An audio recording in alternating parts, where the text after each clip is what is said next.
So what do you do with all those sharp puppy teeth?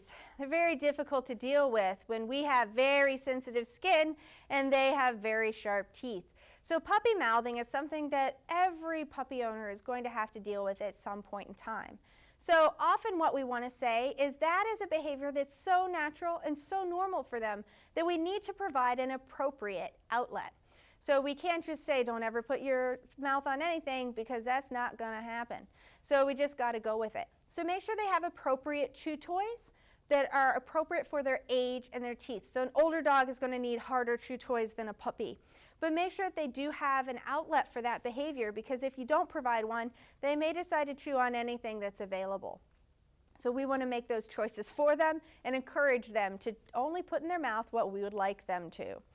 The other thing is they don't understand bite inhibition. And that is basically, if I am going to touch someone with my mouth, how hard or how lightly do I do that? Now, that's often something that most pet owners are uncomfortable with, because we think, well, we don't ever want them to touch us with their mouths. The problem with that thought process is, if they don't ever learn how to do it nicely, if they ever accidentally do, it might be a bit too hard and you might have a hole left in your hands. Not something we want. So we want to make sure that we're teaching how to, basically touch lightly with a mouth. We can do this with some games about learning how to take treats nicely. You can also do this with the tug game, so they learn how to remove their mouths from things when we ask. And there's lots of other ways that are available to do this. Sometimes with some puppies, you can also do what we call an interrupter. So you can make a loud sound. A lot of people are very popular for going, "Ow!" when the puppy puts their mouth on them.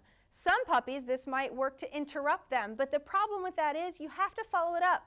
Put that appropriate toy right into their mouth as soon as that happens.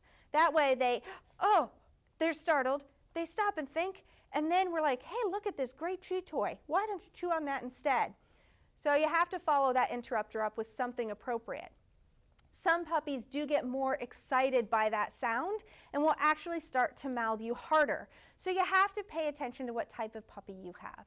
If you have the harder mouther type person, then what you're going to make sure that we're doing is that we're not encouraging that behavior. So very calmly place the puppy in timeout. So you can use their crate, place them across a baby gate, or just simply put them on leash and hold the leash quietly for a few seconds, and then after that, ask them to do something appropriate. Sit, come to you, anything you might like, and then reward again. So you may use a timeout option, you may use an interrupter, you may just in general make sure your environment is set up for the puppy to put their mouths on things that you want them to touch, not things that you don't want them to touch, which might be you, which might be your pant leg, which might be grandma.